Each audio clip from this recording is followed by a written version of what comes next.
Žiauriai fainos varžybos, kad ir su to pratęsimu. Mūsų šiandien susirinko, turbūt pilnesnė sudėtis. Labai daug mums davė, po krepšiais padėjo grįžęs Andrius Semionovas. Mūsų jaunimas šiandien gražiai sužaidė, kad ir ne viskas pavyko. Pradžiai jie buvo atitrūkę gan stipriai, mes pabandėm zoną, tai mums padėjo.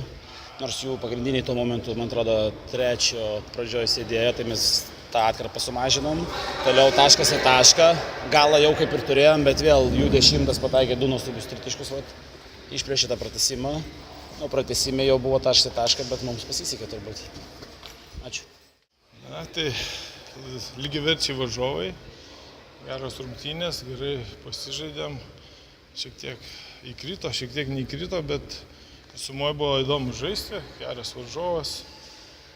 Žinau, ką čia daugiau pasakyti. Norėjosi laimėti, o taip gavos, kad po pratęsimo vis tiek pralošėm. Bet man rodos, dar mes susitiksim su jais ir dar išsiaiškinsim, kas stipresni.